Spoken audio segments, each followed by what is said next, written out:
কৃষ্ণ বাপজনা আমাৰ মনৰ অকণমান সংশয় আমি আপোনাৰ আগত ব্যক্ত কৰিব বিচাৰিছোঁ। সেই সংশয় ভাগ হ'ল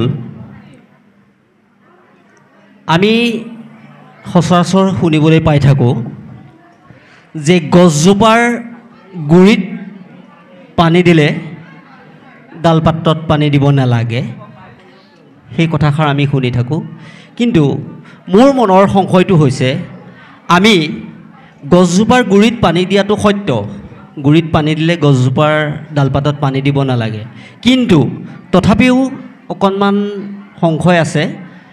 যদি মূল শিপাডালৰ বাদে বাকীখিনি আমি শিপা ধৰি লওক পচি গৈছে বা কাটি পেলাইছোঁ, যদি তেনেকুৱা হয় অকল মূল শিপাডালত গছজোপা জীয়াই থাকিবনে নাথাকে? আমি সেই সংশয়টো অকণমান জানিব বিচাৰিছোঁ। কৃষ্ণ। মাৰ্কণ্ডেয়ৰ ভগৱত মায়া দৰ্শনত মাৰ্কণ্ডেয় যেতিয়া মহাপ্ৰলয়ৰ মায়া বালমুকুন্দৰ লীলা দৰ্শন কৰিছিল, তাতো স্বপ্নাবিষ্ট ৰূপত দেখা পাইছিল যে নাহি জল নাহি স্থল নাহিকে আকাশ নাহি মহাবায়ু চন্দ্ৰ সূৰ্যৰ প্ৰকাশ একেশ্বৰে আছো মই আদি নিৰঞ্জন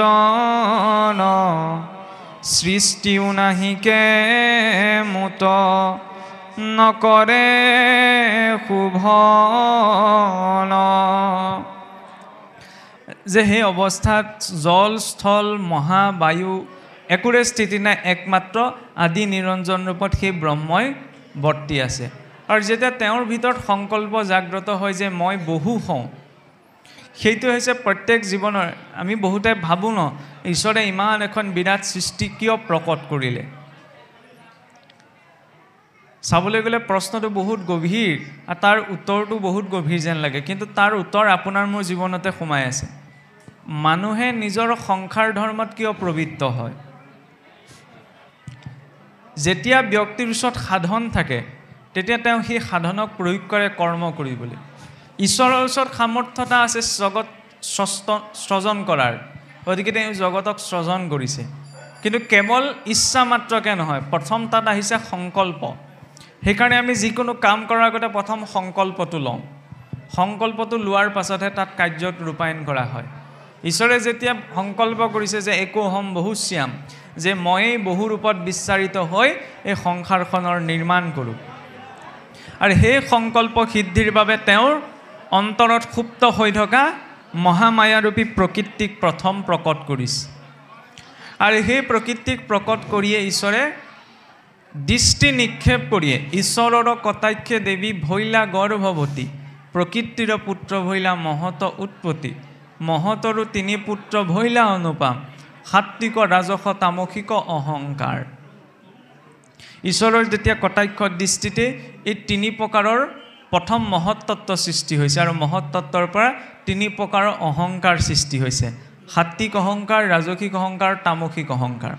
এতিয়া অহংকাৰ বুলি ক'লে আমি পটককৈ বেয়া বুলি বুজোঁ ন, অহংকাৰ দম্ভ দৃশ্য, কিন্তু অহং অবিহনে সৃষ্টিও নাই হোৱা, হয়নে?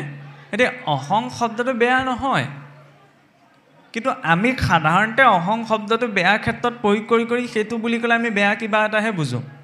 আৰু অহংটো তেতিয়ালৈকে পৰিত্যাগ কৰা সম্ভৱ নহয় যেতিয়ালৈকে প্ৰকৃতিক লংঘন কৰিব পৰা নাযায়। অৰ্থাৎ প্ৰকৃতিৰে সৃষ্টি কৰা এই জগতখনক যেতিয়ালৈকে এৰিব পৰা নাযায় তেতিয়ালৈকে অহংটো এৰ নাখায়। তামসিক ৰূপতো অহংকাৰ থাকিব পাৰে। তামসিক ৰূপত অহংকাৰ থাকিলে কি হয়? গুৰু গোসাঁই একো নামানে, নহয় জানো? আৰু ৰজোগুণত যদি অহংকাৰ থাকে তেতিয়াহ'লে গুৰু গোসাঁই মানিলেও কি হয়? অভিমান থাকে, নহয়নে? সেই অভিমানটো অন্য যিকোনো ক্ষেত্ৰত নহ'লেও পদ মৰ্যাদা ইত্যাদিলৈ হ'ব পাৰে। সেইটো হৈছে ৰজোগুণীয়া অহংকাৰ। আৰু সত্যগুণতো অহংকাৰ থাকিব পাৰে, সেইবাবে সত্যগুণযুক্ত অহংকাৰকো দেখুৱাইছে। সত্যগুণত কেনেকৈ বোলে মই বোলে ভাল, মই বোলে ভাল বস্তু খাওঁ, বেয়া বস্তু নাখাওঁ, ভাল কথা কওঁ, বেয়া কথা নকওঁ, মই বোলে শাস্ত্ৰ পঢ়োঁ, ঠিকে আছে, এই সকলো সত্ত্বগুণৰ কাম। কিন্তু এই তিনিওটা সৎকৰ্মত থাকিও মোৰ অহংকাৰ উপজিব পাৰে। এই বাকী চব মিছা, বাকী সকলোৱে বোলে বেয়া বস্তু, কথা এটা কৈছোঁ, বাকী সকলোৱে বোলে বেয়া বস্তু খায়, মইহে ভাল বস্তু খাওঁ, নহয়নে? এইটো অহংকাৰ আহিব পাৰে। এই কোনেও বোলে একো ভকতি কৰিব পৰাই নাই, মইহে শাস্ত্ৰ পঢ়ি পঢ়ি বুজিছোঁ বোলে, মইহে সময় দিব পাৰিছোঁ, এইটো অহংকাৰ, এইটো সাত্বিক অহংকাৰ। সেইকাৰণে জৰুৰী নহয় যে গুৰু গোসাঁই নমনাজনহে অহংকাৰী হ'ব, গুৰু গোসাঁই মনাজনো কেতিয়াবা অহংকাৰী হয়। সেইবাবে অহংকাৰী তিনিওটা পৰ্যায় দেখুৱাইছে। আৰু এই তিনিওটা অহঙৰ পৰা কি কি সৃষ্টি হৈছে? সত্ত্বগুণৰ অহংকাৰৰ পৰা বোলে 14জন দেৱতা। সেইকাৰণে দেৱতাসকল সত্ত্বগুণৰ অধিকাৰী বোলে। ৰজোগুণৰ পৰা ইন্দ্ৰিয়বিলাক বোলে, 5টা কৰ্মেন্দ্ৰিয় আছে নহয়, আপোনাৰ ভৰিটো, হাত দুখন, মুখখন, লিংগ আৰু গুহ্য, এই 5টা কৰ্মেন্দ্ৰিয় বুলি কোৱা হৈছে। আৰু 5টা জ্ঞানেন্দ্ৰিয় আছে নহয়, চকু দুটা, কাণখন, নাকটো, জিভা আৰু ছাল, আৰু মনটো লৈ ল'লে 11 ইন্দ্ৰিয়। এই 11 ইন্দ্ৰিয় প্ৰকট হৈছে বোলে ৰজোগুণৰ পৰা। সেইকাৰণে চাবচোন ইন্দ্ৰিয়বিলাক ৰজোগুণ প্ৰধান। চকুৱে পটককৈ বেয়াটো দেখে, সেয়া লাগিলে মানুহৰ ভিতৰতেই হওক, সমাজতেই হওক, আন ক'ৰবাতেই হওক, চকুৱে কেতিয়াও পোনপ্ৰথম ভালটো নেদেখে, চকুৱে সদায় বেয়াটোকে চাবলৈ বিচাৰে বা বেয়াটোকে দেখে। নাকে বেয়া গোন্ধটো পটককৈ পায়, চাবচোন ভেকেটকৈ গোন্ধ এটা পটককৈ পাব, ভাল গোন্ধটো আকৌ নাপায় সহজে। কাণেৰে বেয়া কথাটো ক'লে কাণেৰে নুশুনাজনেও শুনে, ভাল কথাটো ক'লে আকৌ নুশুনে, নহয়নে? তাৰ উদাহৰণ কি? এই তিনিআলিৰ মূৰত হুলস্থুলতা হওকচোন, ক'ত কি হৈছে বুলি ভাতৰ কাঁহীখন এৰি হ'লেও তাৰ পাবগৈ। নামঘৰত আকৌ সেই বুলি ভাগৱত পঢ়িবলৈ সকলো সময়তে মই প্ৰস্তুত হৈ নাথাকোঁ নহয় বোলে, আহি পেলাই আজি এলাহ লাগিছে, আজি নাযাওঁগৈ, এনেকুৱা ধৰণৰ চিন্তা এটা আহিব পাৰে। কিন্তু ক'ৰবাত হুলস্থুলতা হোৱা দেখিলে আকৌ ৰৈ নাথাকোঁ নহয়, কাষ চাপিহে যাম, বেয়া কথা শুনিছোঁ, বেয়া স্থান, নহয় জানো? ভৰিকেইটাও অসৎ স্থানলৈ পটককৈ যায়, ক'ৰবাত দুৰ্ঘটনা এটা ঘটক, ক'ৰবাত মাৰপিট এটা হওক, তাত জুম বান্ধে, নহয়নে? কিন্তু তাৰ বিপৰীতে আকৌ আমাৰ নামঘৰ ইত্যাদি অনুষ্ঠানত এই খোৱালৈকেহে থকা দেখা যায়, ভাতকেইটা খোৱালৈকে, আৰু তাৰপিছত আৰু বুজি পাইছেই নহয়। আমাৰতো আলোচনা হৈ বোলে খাই ভাল লাগিল দেই, আজি বোলে ভাতকেইটা বনাওঁতে ঘিউ চিউ দি দিছিল, নহয়নে? তাত কি গালে বালে দৰকাৰ নাই। সকলোৰে নহয়, কেতিয়াবা এনেকুৱা মানে হৈ যায়। আৰু এইটো লৈ কাকো দুখ দিবলগীয়া কথা নাই, ইন্দ্ৰিয়ৰ প্ৰবৃত্তিয়ে, কাৰণ ইন্দ্ৰিয়বিলাকৰ প্ৰকাশেই হৈছে ৰজোগুণ প্ৰধান হিচাপত। ই বেয়াবিলাকলৈ বেছি, পানীৰ গতিটো কি নিম্নগামী, ইন্দ্ৰিয়ৰ ধাৰাটো হৈছে নিম্নগামী, নহয়নে? সেইকাৰণে যত অনৰ্থৰ মূল বুলি এইসোপাক কোৱা হৈছে। আচল শত্ৰু বেলেগত নাই, প্ৰকৃত শত্ৰুসোপা আমাৰ নিজৰ ভিতৰতেই সোমাই আছে, যিবিলাক চিনিবলৈ আমি কেতিয়াবা ভুল কৰি দিওঁ। আৰু তমোগুণৰ পৰা কি সৃষ্টি হৈছে? পঞ্চমহাভূত, জল, অগ্নি, পৃথিৱী, বায়ু আৰু আকাশ, যি পঞ্চমহাভূতৰ জৰিয়তে এই গোটেই সৃষ্টিখন নিৰ্মাণ হৈছে। বোলে সকলোতে পঞ্চভূত কেনেকৈ আছে? ভূমি বুলি ক'লে কেৱল মাটি টুকুৰাকে বুজা নাযায়, এই শৰীৰটোত যিটো কঠিন অংশ আছে সেইটো হৈছে ভূতত্ব, ভূমিৰ অংশে যাক। যিখিনি জুলীয়া পদাৰ্থ আছে সেইখিনি জল তত্ত্ব। জল বুলি ক'লে কেৱল ইয়াত পানীকে বুজোৱা হোৱা নাই, যিটো মনৰ শূন্য অৱস্থা আছে সেইটো হৈছে আকাশ। অগ্নি, পেটত আছে জঠৰাগ্নি, মুখত কি আছে? মুখাগ্নি আছে। মুখাগ্নি মানে এই চিতাত দিয়া মুখাগ্নিৰ কথা ক'লে, মানুহৰ মুখেও অগ্নি প্ৰকট কৰে নহয়, গালি পাওঁতে সেইটো বেছিকৈ বুজা যায়, নহয় জানো? অগ্নি ইয়াতো আছে। ইয়াৰ পাছত আৰু সেইকাৰণে চাবচোন যত যিমান সমস্যাবিলাক যে সৃষ্টি হয়, এই পঞ্চভূতজনিত সমস্যাবিলাকেই সৃষ্টি হয়। সেয়া লাগিলে শৰীৰটোৰ ৰোগ ব্যাধি হওক বা অন্য যিকোনো এটা বস্তুৰ প্ৰতি আসক্তি হওক, সেইটো তমোগুণ প্ৰধান। সেইবাবে সেই তমোগুণৰ পৰা প্ৰকট হৈছে কি পঞ্চমহাভূত। বিষয়ৰ আসক্তিবিলাকো এই পঞ্চমহাভূতৰ সৈতে জড়িত বিষয়বিলাকতে উপজে। সেয়া লাগিলে মাটি বাৰী হওক, ধন সোণ হওক, শৰীৰ হওক, কিবা পদ মৰ্যাদা ইত্যাদি ইত্যাদি যিয়েই নহওক।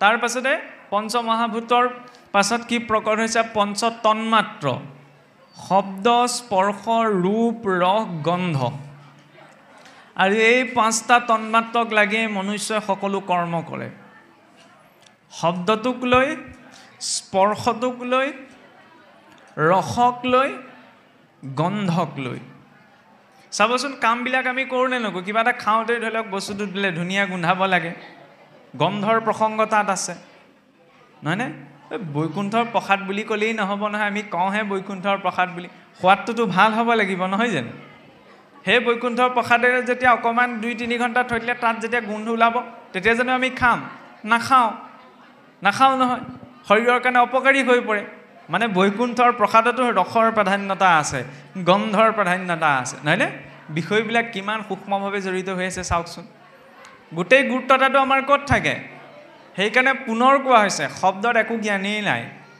শব্দই মাত্ৰ বস্তুটোক নিৰ্দেশে কৰি দেখুৱাইছে প্ৰকৃত জ্ঞান ক'ত আছে সেই অনুভৱত আৰু আমি জীৱনটোত যি কৰ্ম কৰিছোঁ প্ৰতিটো কৰ্ম সৈতে এই পাঁচোটাৰ তন্মাত্ৰই জড়িত হৈ আছে শব্দৰ সৈতেও কেনেদৰে জড়িত আছে আমি নিজৰ ভালটো আনৰ মুখে শুনিব বিচাৰোঁ নহয় এইটো টেণ্ডেঞ্চি এটা থাকে মানুহৰ ভাল কিবা এটা শুনাৰ নিজৰ বিষয়ে আকৌ আনৰ কাণত আকৌ আনৰ বিষয়ে বেয়াটো কোৱাৰ টেণ্ডেঞ্চি এটা থাকে নহয়নে চাবচোন পটককৈ নিন্দাটো পটককৈ মুখৰ পৰা ওলাই যায় প্ৰশংসাটো সহজে নোলায় সেইটো শব্দৰ জৰিয়তে হয় ৰসৰ জৰিয়তে গন্ধৰ জৰিয়তে স্পৰ্শৰ জৰিয়তে এতিয়া স্পৰ্শৰ ক্ষেত্ৰত ক'বলৈ গ'লে চাওকচোন যিকোনো স্তৰত সেই স্পৰ্শৰ ভাৱটো প্ৰকাশ পাব পাৰে যেনেকৈ ধৰি লওক আমি কিবা এটা সন্মুখত ভাল বস্তু এটা দেখি আছোঁ ন কিন্তু ভাল বস্তু দেখাতে আমি তৃপ্ত নহয় আমি নিজে হাতেৰে স্পৰ্শ কৰি চাব বিচাৰোঁ নহয় জানো সেইটোৰ ক্ষেত্ৰতে হওক বা অন্য ক্ষেত্ৰ বুলি ক'লে বুজি পাইছে আৰু সেইবিলাকত সোমাবলৈ অকণমান অসুবিধা হয় গতিকে সেইটো স্পৰ্শ হওক আৰু দ্বিতীয়তে শব্দ স্পৰ্শৰ ৰূপ ৰস গন্ধ আৰু ৰূপটোতো ভয়ংকৰ বস্তু এই যেতিয়া আপোনাৰ ভগৱান কৃষ্ণক বধ কৰিবলৈ মানে প্ৰথম পুতনাক পঠাইছিল কংসই তেতিয়া পুতনাই কি কৰিছিল নিজৰ ৰূপটো সলাই লৈছিল নহয় জানো আছিল ৰাক্ষসী সুন্দৰী নাৰী হৈ পেলাই গৈছিল সেইটো এটা চাইক'লজি ৰূপটো ধুনীয়া হ'লে পটককৈ মানুহে বিশ্বাস কৰিব সেইটোকে ব্যৱহাৰ কৰি পুতনাও গৈছিল সেইকাৰণে ৰূপৰ সৌন্দৰ্যতাত মোহ যাব নালাগে সেইটো অস্থায়ী নহয়নে আৰু আমি এই পাঁচোটা কথা বিচাৰ কৰিবলৈ যাতে অকণমান আমাৰ খেলি মেলি হয় কাৰণ এই পাঁচোটাই প্ৰকট হৈছে ক'ৰ পৰা তমো গুণৰ পৰা এই তত্ত্বসমূহ সৃষ্টি হ'ল ইয়াৰ পাছতে পোনপ্ৰথম ঈশ্বৰে জীৱৰূপত কাক প্ৰকট কৰিছে এই ব্ৰহ্মাদেৱক নহয় জানো ব্ৰহ্মাদেৱক সৃষ্টিৰ সেইবাবে প্ৰথম জীৱ বুলি কোৱা হৈছে আৰু সেই ব্ৰহ্মাদেৱে সৃষ্টি আৰম্ভ কৰে সৃষ্টি আৰম্ভণিতে পোনপ্ৰথমতে পঞ্চপৰ্ব অবিদ্যা তাৰপাছত সনকাদি সিদ্ধসকল তাৰপাছত নাৰদদেৱৰ পাছত ভ্ৰুযুগৰ পৰা একাদশ ৰুদ্ৰৰ প্ৰকট হৈছে তাৰপিছত ভৃগু পুলস্ত অত্ৰি অংগিৰা ক্ৰতু আদি 9জন প্ৰজাপতি কিন্তু সেই নৱ প্ৰজাপতিটোতো সৃষ্টি বৰ্ধন হোৱা নেদেখি ব্ৰহ্মাদেৱে নিজৰ সংকল্প শক্তিৰে সোঁ অংশৰ পৰা স্বয়ম্ভূৱ মনু আৰু বাম অংশৰ পৰা দেৱী শতৰূপাত প্ৰকট কৰিছে সেইবাবে মনুষ্যৰ আদি পিতা বুলি মনুক কোৱা হয় মনু উৎপন্নাদিতি মনুষ্য নহয়নে আমাৰ সকলো শাস্ত্ৰতে সেইটো কথাই কোৱা হৈছে যে মনুৰ ভৱ মনুষ্য হোৱা নহয়নে আমি ক'বলৈ গ'লে আমাৰ ধৰ্মটোৰ নাম হিন্দু ধৰ্ম নহয় জানো হিন্দু শব্দটো এটা তাৎপৰ্য আৰু গুণবাচক শব্দ নহয়নে কিন্তু আন্তৰিক ৰূপতো আমাক কি উপদেশ দিয়া হৈছে মনুৰ ভৱ যে মনুষ্য হোৱা কিন্তু আমি মনুষ্য হ'বলৈ গুৰুত্বতা নিদিওঁ বাকীবিলাক হ'বলৈহে চেষ্টা কৰোঁ যেতিয়া মনুষ্য হ'বলৈ গুৰুত্বতা দিয়ে তেতিয়া ঈশ্বৰক দৰ্শন কৰাৰ দুটা দৃষ্টিকোণ আছে যিটো দ্বাদশতো প্ৰকাশ কৰা হৈছে একাদশতো প্ৰকাশ কৰা হৈছে যে ঈশ্বৰত দেখে যিটো প্ৰাণী সমস্তটো দেখে ঈশ্বৰ মূৰ্তি সমস্ত ঐশ্বৰ্য ব্যাপী আছে জগতত হেন যেন দেখে সিটো মহাভাগৱত যে ঈশ্বৰত দেখে যিটো সমস্ত প্ৰাণীক এইটো ভাগৱতৰ প্ৰথম দৃষ্টিকোণ যে ঈশ্বৰক দৰ্শন কৰাৰ লগে লগে ঈশ্বৰক দৰ্শন মানে কি ঈশ্বৰৰ প্ৰতীক সেয়া সিংহাসন ভাগ হ'ব পাৰে, ভাগৱত হ'ব পাৰে, কোনোবা চিত্ৰপট হ'ব পাৰে, কোনোবা মূৰ্তি হ'ব পাৰে, ইত্যাদি ইত্যাদি বিষয়বিলাক, নহয় জানো? কাৰণ ভগৱন্তৰ প্ৰতীকৰ কথা ক'বলৈ যাওঁতেও 8 প্ৰকাৰৰ মূৰ্তিৰ কথা ভাগৱতত পোৱা যায়। শৈলিং দাৰুময়ীং লৌহিং লেখ্যা লেপ্যাচৈকটিং মনোময় মণিময়ীং প্ৰতিমাস্ত বিধা স্মৃত। স্মৃতি অনুসৰি ভগৱন্তৰ 8 প্ৰকাৰৰ প্ৰতীক বা মূৰ্তি থাকিব পাৰে। শিলৰ হ'ব পাৰে, ধাতুৰ হ'ব পাৰে, লিপিত হ'ব পাৰে, লিখিত হ'ব পাৰে। ভাগৱত লিখিত মূৰ্তি, সেইবাবে ভাগৱতক বাংময় মূৰ্তি বুলি কোৱা হয়। কিয় কোৱা হয়? যাতে দৰ্শন মাত্ৰকে চিন্তনটো হয়, নহয়নে? মানুহজনলৈ চাওঁতে প্ৰথমতে আমি মানুহজনৰ মুখলৈহে চাওঁ, ভগৱন্তলৈ চাওঁতে প্ৰথমতে কিহৰলৈ চাব লাগে বোলে? প্ৰথম কিহৰ ধাৰণা? মুখমণ্ডলৰ ধাৰণা নহয়, প্ৰথম চৰণৰ ধাৰণা, হয়নে নহয়? প্ৰথম চৰণ চিন্তন, চৰণৰ পৰা বোলে ভাবি ভাবি ভক্তজনে মস্তকলৈকে যাব লাগে, পুনৰ মস্তকৰ পৰা আকৌ চৰণলৈ আহিব লাগে, নহয়নে? কাৰণ আশ্ৰয় ক'ত আছে? ভগৱন্তৰ চৰণত। সেৱা ক'ত হয়? ভগৱন্তৰ চৰণত। এতিয়া এই দৰ্শনবিলাক কৰিবলৈ যাওঁতে যেতিয়া ভগৱন্তৰ যিকোনো প্ৰতীক পথ এটাৰ আমি দৰ্শন কৰোঁ, তেতিয়া সেই ভগৱন্ততে সমস্ত জগতক দেখা, এইটো প্ৰথম দৃষ্টিকোণ। আৰু দ্বিতীয় দৃষ্টিকোণ হৈছে কি? ঈশ্বৰতো দেখে যিটো সমস্ত প্ৰাণীক, প্ৰথম। আৰু দ্বিতীয়তে কি ক'লে? প্ৰাণী সমস্তটো দেখে ঈশ্বৰৰ মূৰ্তিক, সকলোতে ঈশ্বৰক দেখা। যিটো গীতাৰ আপোনাৰ বিভূতি যুগতো কৈছে যে পৰ্বতৰ ভিতৰত মই, ভগৱন্তই কি কৈছে? মই হিমালয়, পিতৃগণৰ ভিতৰত মই অৰ্যমা, নহয় জানো? ইত্যাদি ইত্যাদি নিজৰ বিভূতিসমূহ প্ৰকাশ কৰিছে। কিন্তু চাওকচোন, ভাগৱতৰ কথা কৈ থাকোঁতেই আমাৰ এই দুটা দৃষ্টিকোণ আঁতৰি গৈ থাকে। আমি স্পেচিফিক কৰি পেলাওঁ, ভগৱান ক'ত আছে? আমুক আমুকতহে আছে, বাকী ক'তো ভগৱান নাই। ভগৱানৰ ভকত কোনকেইজন? এই তথাকথিত এইকেইজনহে, বাকীসকল ভকত নহয়। বিচাৰ কৰে নে? বোলে এইটো চিন্তা যি মানিলে সেইকেইজনহে ভকত। মই যিকেইটা কথা কৈছোঁ, মোৰ কথাকেইটা মনা, মোৰ কথাকেইটা স্বীকাৰ কৰাজনে ভকত, বাকীসকল ভকত নহয়। এনেকুৱা কিছুমান দেখা যায় নহয়। চাওকচোন, যেতিয়া ভকতি কৰিবলৈ আমি পিঠিত চিল মোহৰ এটা লৈ আহোঁ, সেইটো ডাঙৰ বিপদ হয়। সেই চিল মোহৰটো অকণমান অসুবিধা সৃষ্টি কৰে, হয়নে? সমাজ এখন লাগিব, সমাজৰ পৰিচয় লাগিব, কিন্তু সেই সমাজৰ পৰিচয়টো লৈ আমি ভকতি কৰিবলৈ যাব নোৱাৰোঁ। যেনেকৈ আজিৰ সমাজখনতে বিভিন্ন পন্থ, বিভিন্ন মাৰ্গ আছে ন। আমাৰ সমস্যা ক'ত? একেলগে কেলৈ থাকিব নোৱাৰে? আমাকতো বান্দৰ কেঁকুৰা মেলা নাই একেলগে থাকিব নোৱাৰাৰ বাবে। আমি এইকাৰণেই কাৰণ আমি চিলমোহৰ এটা লৈ আহোঁ। মই পাইছোঁ বেলেগ এটা, আপুনি পাইছে বেলেগ এটা, কেনেকৈ একেলগে থাকিম? শিক্ষাটো বেলেগ হ'ব পাৰে, শিক্ষানুষ্ঠানটো বেলেগ হ'ব পাৰে, মূল উদ্দেশ্যটো একেটাই ন। গৈ থৈতো সাগৰতেই পৰিবগৈ, মূল উদ্দেশ্য ঈশ্বৰহে, দৃষ্টিকোণটো বেলেগ। গতিকে সেই দৃষ্টিকোণৰ মাজত সামঞ্জস্য ৰক্ষা কৰি চলাটো প্ৰয়োজন, নহয় জানো? যেতিয়া সকলোতে ঈশ্বৰ আছে বুলি চাবলৈ কৈছে, আমিতো ঈশ্বৰক দেখিব নোৱাৰোঁগৈ, সঁচা কথা। আমি আৰু কৈ থাকিও লাভ নাই যে সকলোতে ঈশ্বৰক দেখিব লাগে। পাৰিছোঁ জানো সকলোতে ঈশ্বৰক দেখিব? মানুহতে আমি মানুহক নেদেখোঁ, ঈশ্বৰক দেখাটো দূৰৰে কথা। দেখোঁ জানো? ভকতৰ মাজতে আমি ভেদ বিচাৰ কৰোঁ, বোলে সেইজনহে ভকত, আমুক ভকত নহয়, আমুক জানো নহয় কোন কেনেকুৱা। কৰ্ম বিচাৰ কৰিবলৈ কি দৰকাৰ পৰিছে? যাৰ কৰ্ম তেওঁ ভুগিব নহয়, আৰু তেওঁৰ দৃষ্টিৰ পৰাতো ভুলতো হাত সাৰি যাব নোৱাৰে। ভকতীয়া সাজযোৰ পিন্ধি যদি মই কিবা খেলি মেলি কৰিছোঁ, তেতিয়াহ'লে আপুনি মোক সাও দিয়াৰ প্ৰয়োজন নাই, ঈশ্বৰে মোক ঠুকুচি ধুব। কাৰণ যেতিয়া ব্যক্তি এজনে, চাওকচোন, পুলিচত চাকৰি নকৰা ব্যক্তি এজনে যদি পুলিচৰ ইউনিফৰ্মযোৰ পিন্ধিবলৈ হয়, তেতিয়া মানুহে বিৰোধিতা কৰিব আৰু তেওঁৰ ওপৰত কেছো লাগিব, নহয় জানো? কাৰণ তেওঁ অধিকাৰী নহয়। ঠিক তেতিয়াহ'লে যেতিয়া পুলিচ নোহোৱাকৈ ড্ৰেছযোৰ পিন্ধোতে যদি তেওঁ অপৰাধী হৈছে, যেতিয়া ভকতৰ ড্ৰেছযোৰ পিন্ধি ভকতৰ দৰে আচৰণ কৰি যদি ভকতে পালন কৰিবলগীয়া কথাকেইটা মই পালন নাই কৰা, ঈশ্বৰে জানো মোক হাত এৰি দিব? নেৰে। তেওঁৰ কথাত বিশ্বাসী হ'ব লাগে, কোনে কি কৰিছে দৰকাৰ নাই নহয়, হয় জানো? আমি বেছিকৈ গুৰুত্ব এটা দিওঁ কোনে কি কৰিছে এই কথাটোত, সেইটোত সময় নষ্টহে হয়। কাৰণ আপুনিও নিজ কৰ্মফল অনুসাৰে জীৱনত পাব, আৰু ময়ো নিজৰ কৰ্মফল অনুসাৰেই পাম। কোনে কি কৰিছে সেইটো আলোচনা কৰিলে কাৰো জীৱন পৰিৱৰ্তনো নহয়, আৰু তাৰ ফলত আনৰ ভুগিব লগাখিনি নিজৰ জীৱনলৈ অনাহে হয়। তেতিয়াহ'লে কি কোনোবাই ভুল কৰিলে মনে মনে থাকিম নি? নাই কোৱা মনে মনে থাকিবলৈ। কোনোবাই যদি কিবা এটা ভুল কৰিছে, কাৰোবাৰ দৃষ্টিত যদি পৰিছে, ভালকৈ কওক, নহয় জানো? আজি মই যদি ভুল কথা কৈছোঁ, আপোনাৰ দায়িত্ব যে আপুনি মোক বোলে ৰ'বা এই কথাটো ভুল হৈছে, এনেকৈ কোৱাটো, নহয়? তাৰপিছত যদি মই মানি নলওঁ, তেতিয়াহ'লে ফলটো মইহে ভুগিম, নহয় জানো? গতিকে যদি ক'ৰবাত ভুল হৈছে, সেই ভুলটোৰ বিষয়ে আপুনি যদি বুজিছে বা আন কোনোবাই যদি বুজিছে তেওঁক দেখুৱাই দিয়াটো প্ৰয়োজন মানে নামানে তেওঁৰ কথা নিমাতি হৈ থাকিবলৈও কোৱা নাই ধৰ্মৰ পৰৰ ধৰ্মক নিহিংসিবা কদাচিত শুইবা শান্তচিত্ত সৰ্বধৰ্মত বৎসল সত্য কিন্তু তাৰ অৰ্থ এইটোও নহয় যে কোনোবাই ধৰ্মৰ নামত কিবা এটা অধৰ্ম প্ৰচাৰ কৰিব আৰু সেইটোক আমি পৰধৰ্ম নিন্দা নকৰোঁ বুলি বহি থাকিম কোনোবাই যদি ধৰ্মৰ নামত অধৰ্ম কৰিছে তেতিয়াহ'লে তাক বৰ্জন কৰিবলৈ মাতষাৰ মতাটো সমানেই প্ৰয়োজন কৃষ্ণ বাপজনা আমাৰ মনৰ অকণমান সংশয় আমি আপোনাৰ আগত ব্যক্ত কৰিব বিচাৰিছোঁ সেই সংশয় ভাগ হ'ল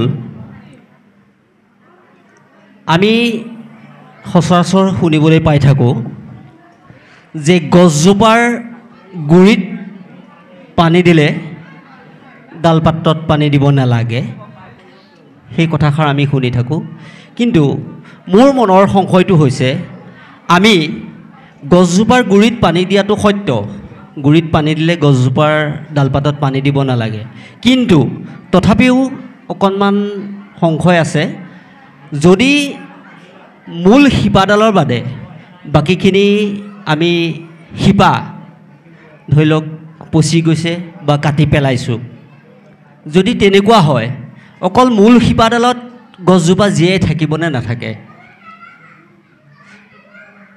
আমি সেই সংশয়টো অকণমান জানিব বিচাৰিছোঁ কৃষ্ণ শিপাডালত অকল পানী দিলেই হ'ব নে ধৰি লওক বাকীখিনি শিৰা উপশিৰা যিখিনি আছে সেইখিনিক উপেক্ষা কৰিলেও বা সেইখিনি নাথাকিলেও সেইখিনিক কাটি পেলাই মূল শিপাডালক পানী দি থাকিলেও হ'ব এতিয়া পাকে পকাৰে মূলতঃ এইটো কথাই ক'ব বিচৰা হৈছে এইটো ধৰি লওক শিপাডালক পানী দিয়াৰটো প্ৰশ্ন নহয় এইটো প্ৰসংগটোহে তেনেকুৱা হৈছে কিন্তু মূল কথাটো হৈছে কি যেতিয়া আমি এজন ঈশ্বৰক ভজনা কৰিম বা ইজন ঈশ্বৰৰ নাম ল'ম তেতিয়াহ'লে বেলেগ আকৌ দেৱী দেৱতা ইত্যাদি এইবিলাকৰ নাম লোৱা মেলা ইত্যাদি ইত্যাদি শ্ৰদ্ধা ভক্তি কৰা এইখিনি প্ৰয়োজনীয়তা আছে নাই নহয় জানো মূল কথাটোতো সেইটোৱেই নহয় জানো এতিয়া কথাটো হ'ল কি চাওকচোন এই কথাটো আমাৰ অসমত বহুত বিশৃংখলিত এতিয়া পোনপ্ৰথমতেই কৈ লৈছোঁ যিহেতু এই কথাখিনি সামাজিক মাধ্যমতো প্ৰচাৰ হ'ব বা আপোনালোককো একদম খোলাকৈ কৈছোঁ এইবিলাক কথা আমাৰ নিচিনা ফুট লোৱা মানুহে ক'লে অকণমান বেলেগকৈ ভাবে মানুহে নহয়নে সেইকাৰণে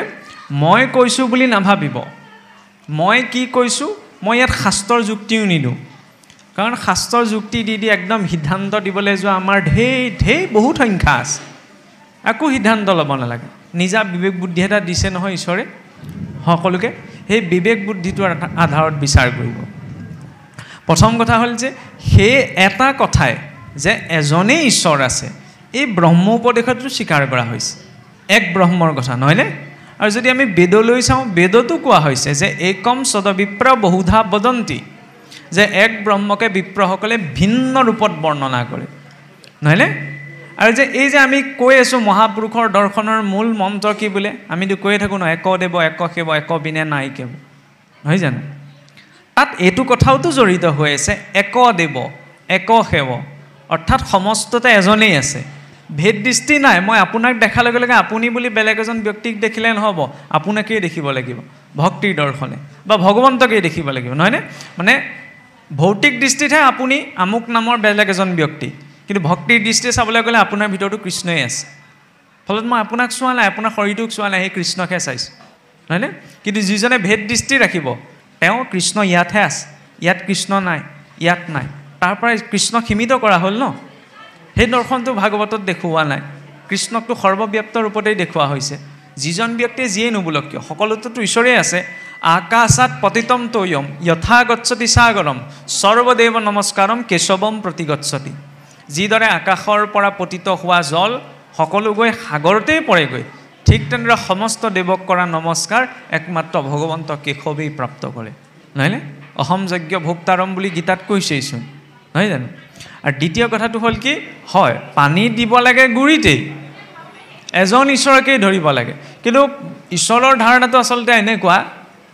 পথাৰৰ মাজৰ গছজোপা চাৰিওদিশৰ পৰা চিধাতে লাগে এতিয়া মাজতে কুহিবলৈ ক'ব এইবিলাক শৰণহে বুজা যায় শৰণীয়া হ'ব লাগিব কৃষ্ণ শৰণ বুলি কৈ দিলে কাৰো শৰণ হৈ নাযায় চকুমুটি 10 খোজ পিছলৈ যাব পাৰিব নোৱাৰে সেইটোহে লাগে পাৰিব নোৱাৰে মই জানো পাৰিম কৃষ্ণত যদি ইমান বিশ্বাস আছে তেতিয়াহ'লে চকু মুদি মই খালটো পাৰ হ'ব পাৰিব লাগিব, পাৰিম জানো?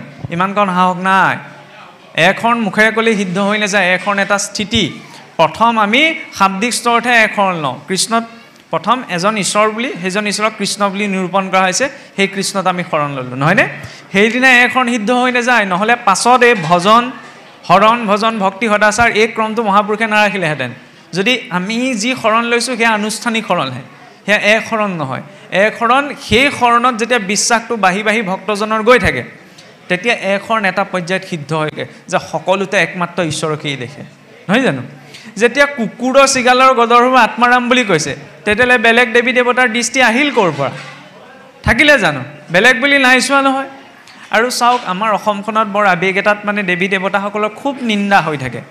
মহাপুৰুষে কি কৈছে? শান্তমূৰ্তি কৃষ্ণ দেৱক ভজন্ত, আন দেৱ সমস্তকো নিন্দা নকৰন্ত।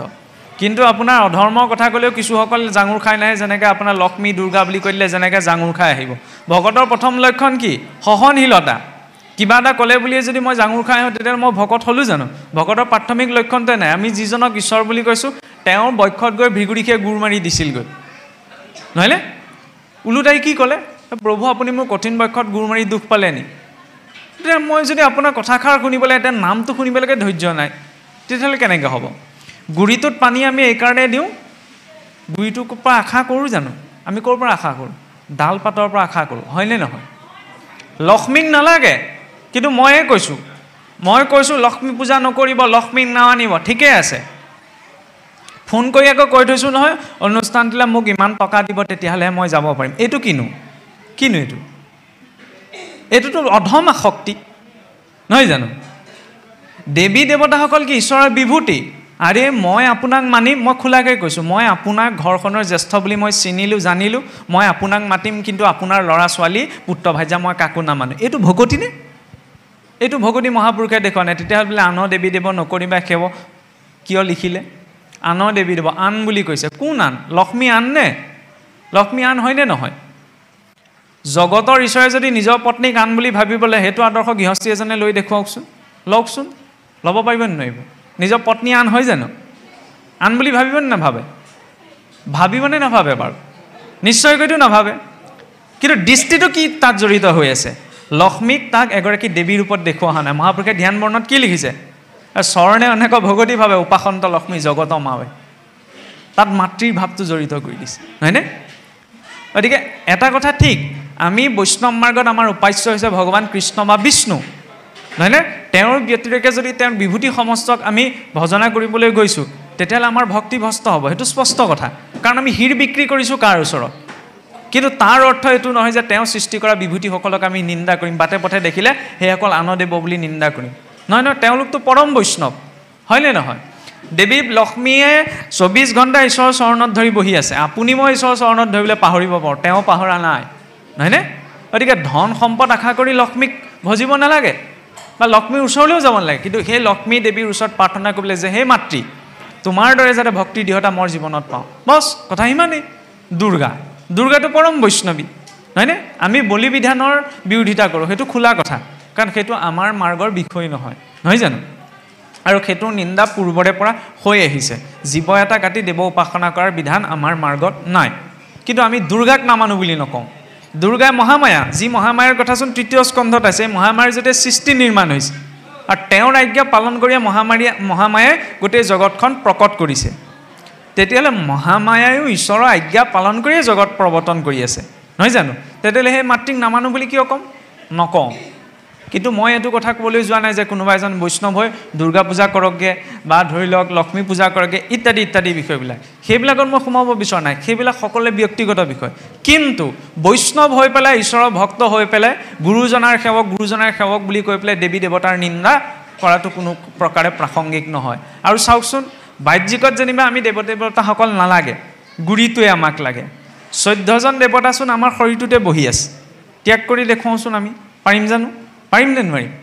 কৰ্ণত দিগগণ আছে, নাসিকাত অশ্বিনী কুমাৰ, নেত্ৰত আদিত্য, পদত বিষ্ণু, হস্তত ইন্দ্ৰ, বুদ্ধিত বাসুদেৱ, মনত চন্দ্ৰ, অহংকাৰত ৰুদ্ৰ, লিংগত প্ৰজাপতি, গুহ্যত মিত্ৰ। ত্যাগ কৰি ভগৱান ক'ত আছে? আমাৰ হৃদয়ত নাই জানো? এতিয়া জানো আমি এইটো কওঁ ভগৱান আমাৰ হৃদয়ত আছে যেতিয়া হৃদয়খনহে লাগে, কাণখন নালাগে, কাণখন কাটি পেলাওঁ। নাকটো নালাগে নাকটোক এৰুৱাই পেলাওঁ, মুখখন নালাগে মুখখন আঁতৰাই পেলাওঁ, ভৰিকেইটা নালাগে ভৰিকেইটা দলিয়াই পেলাওঁ। ভগৱান হৃদয়তহে আছে, হৃদয়খন হ'লেই হ'ব। গুৰিটো তেতিয়াহে পূৰ্ণ যেতিয়া তাত শিপাও আছে, ডাল পাত ফল মূল সকলো আছে, সেইজোপাহে পূৰ্ণাংগ বৃক্ষ, নহয়নে? খালি গুৰিটোৰ স্থান গুৰিটোতে দিব লাগিব। গুৰিটোৰ জেগাত যদি আজি গৃহখনৰ জ্যেষ্ঠজনৰ স্থানত যদি গৃহখনৰ কনিষ্ঠ এজনক বহাবলৈ যাওঁ, তেতিয়াহ'লে এইটো ভুল হ'ব, নহয় জানো? জ্যেষ্ঠজন সদায় জ্যেষ্ঠই।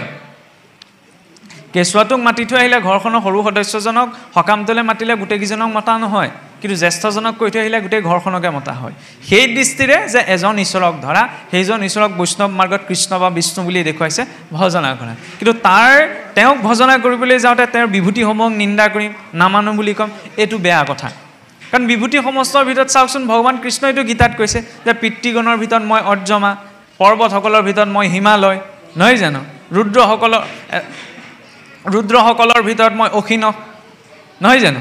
তেতিয়াহ'লে নিন্দা কৰিব কাৰ? ঈশ্বৰ নাই ক'ত? ঈশ্বৰটোতো সৰ্বত্ৰতে আছে। খালি ক'ৰবাত যদি ঈশ্বৰৰ বিভূতিসকলক দেখা পায় বাটে পদূলিয়ে, তেতিয়া মাত্ৰ এইটো ভাৱনা যে ঈশ্বৰ কৃষ্ণৰেই অংশ। মই ক'ৰবালৈ যাওঁতে আপোনাক চিনি পাওঁ যেনিবা, আপোনাৰ ল'ৰাটোক বা ছোৱালীজনীক লগ পালোঁ, এই আমুকৰ ছোৱালীয়ে নামতাকে গুচি যাম জানো? নহয়, নাযাওঁ। তেওঁৰো ভাল বেয়া সুধিম, লগতে দেউতাকৰ ভাল বেয়াও সুধিম, হয়নে নহয়? সহজভাৱে চলেই হ'ল। গতিকে ক'ৰবাত বোলে দেৱী দেৱতাৰ মঠ মন্দিৰ আছে, যাবলৈ বুলি ক'লে ভাৱ ৰাখিলে তেওঁলোক কাৰ অংশ? সেই এজন ঈশ্বৰৰে অংশ, সেইটো ৰূপত ভাৱ থাকিলেই হ'ল। খালি তাকে দেখি বোলে কৃষ্ণক বৰকে ভজি লাভ নাই, বোলে দেৱী দেৱতা ভজিলেহে বেছি ফল পোৱা যায়, এইটো হ'লে ভুল ধাৰণা হ'ব, নহয় জানো? কাৰণ ভগৱান কৃষ্ণই প্ৰত্যক্ষ কৃপা নকৰে, কিন্তু কাৰণ তেওঁ ৰৈছেও ত্ৰিভংগ ভংগীমাত বেকাকে। অকণ কাৰবাৰবিলাক বেকা, বোলে দেৱী দেৱতাসকলক ভজনা কৰিলে বোলে সহজে ফল দিয়ে, সেইটো ভাৱনা থাকিলে তেতিয়াহ'লে ভক্তি কৰি লাভ নাই, নহয় জানো? জীৱনত যিখিনি পাব লাগে সেইখিনি ঈশ্বৰে আমাক দিবই, বেলেগকৈ কোৱাৰ প্ৰয়োজনীয়তা নাই। কিন্তু ভক্তিৰ নামত আৰু ভাগৱততো যদি আমি চাওঁ, কি তৃতীয় স্কন্ধত সেই মহামায়াৰ প্ৰসংগ, লক্ষ্মীৰ প্ৰসংগ, সেইসকলটো ঈশ্বৰৰ একান্ত অনুচৰ হয়, তাকটোতো মহাপুৰুষেও গ্ৰহণ নকৰাকৈ থকা নাই। আন কোনসকল? যিসকল আমাৰ শাস্ত্ৰৰ বাহিৰত আছে, হিন্দু শাস্ত্ৰই যিসকলৰ বিষয়ে বৰ্ণনা কৰা নাই, সেইসকল হৈছে আন। যিখিনি আমাৰ নিজৰ শাস্ত্ৰত আছে সেইসকল আন কেনেকৈ হ'ব? আন বুলি নকৈ পেলাই মই এইটো গইনা দিবলৈ যোৱা নাই যে কোনোবা বৈষ্ণৱ হৈ পেলাই তেওঁলোকৰ ভজন মাৰ্গত গুচি যাওক, নহয়। নিজৰ ইষ্ট নিৰূপণ, ইষ্ট দেৱতা আমাৰ বাবে ভগৱান বিষ্ণু বা কৃষ্ণহে। কিন্তু বাৰে বাৰে এই কথাটো ৰিপিট কৰা হৈছে যে তেওঁক ভজনা কৰিবলৈ যাওঁতে যাতে তেওঁৰ বিভূতিসকলক নিন্দা কৰিম, এইটো নহয়। কাৰণ চাওকচোন, সংসাৰ ধৰ্ম কৰিবলৈ যাওঁতে বোলে আনত আশ্ৰয় কৰা হৈছে। কিছুৱে এইটোকে কয়নে বোলে আনত আশ্ৰয় কিয় কৰিব লাগিছে, এক কৃষ্ণত আশ্ৰয় কৰা হ'ল যেতিয়া। কি অদৰকাৰী কথা কৈ থাকোঁ বাৰু আমি?